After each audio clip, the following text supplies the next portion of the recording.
Hello, and welcome to a reading of Ray Bradbury's The Halloween Tree, Chapter 2. Why were they waiting, afraid for one small boy?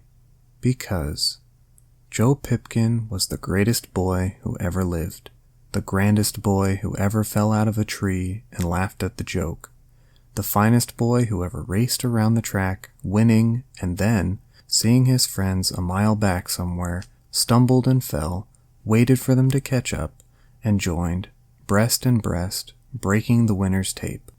The jolliest boy who ever hunted out all the haunted houses in town, which are hard to find, and came back to report on them and take all the kids to ramble through the basements and scramble up the ivy outside bricks and shout down the chimneys and make water off the roofs, hooting and chimpanzee dancing and ape bellowing. The day Joe Pipkin was born, all the Orange Crush and knee-high soda bottles in the world fizzed over, and joyful bees swarmed countrysides to sting maiden ladies. On his birthdays, the lake pulled out from the shore in midsummer and ran back with a tidal wave of boys, a big leap of bodies, and a down crash of laughs. Dawns, lying in bed, you heard a bird peck at the window. Pipkin. You stuck your head out into the snow-water clear summer morning air. There in the dev on the lawn, rabbit prints showed where, just a moment ago, not a dozen rabbits, but one rabbit had circled and crisscrossed in a glory of life and exultation, bounding hedges, clipping ferns, tromping clover. It resembled the switchyards down at the rail pot. A million tracks in the grass, but no Pipkin. And here he rose up like a wild sunflower in the garden. His great round face burned with fresh sun, his eyes flashed Morse code signals. Hurry up, it's almost over. What? Today, now, 6 a.m., dive down, wade in it. Or, this summer, before you know, bang, it's gone, quick. And he sank away in sunflowers to come up all onions.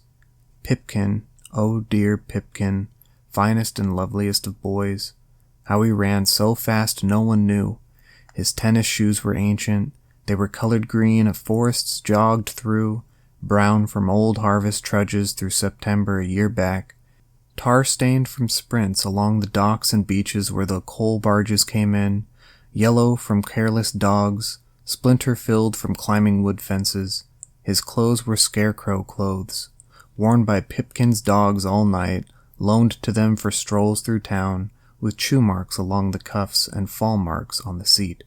His hair was a great hedgehog bristle of bright brown blonde daggers sticking in all directions. His ears, pure peach fuzz. His hands, mittened with dust and the good smell of Airedales and peppermint and stolen peaches from the far country orchards. Pipkin. An assemblage of speeds, smells, textures, a cross-section of all the boys who ever ran, fell, got up, and ran again. No one, in all the years, had ever seen him sitting still. He was hard to remember in school in one seat for 1 hour. He was the last into the schoolhouse, and the first exploded out when the bell ended the day. Pipkin, sweet Pipkin, who yodeled and played the kazoo, and hated girls more than all the other boys in the gang combined.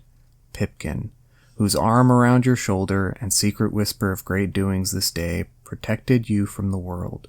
Pipkin. God got up early just to see Pipkin come out of his house, like one of those people on a weather clock, and the weather was always fine where Pipkin was. Pipkin. They stood in front of his house. Any moment now the door would open wide. Pipkin would jump out in a blast of fire and smoke, and Halloween would really begin. Come on, Joe. Oh, Pipkin, they whispered. Come on. End chapter 2.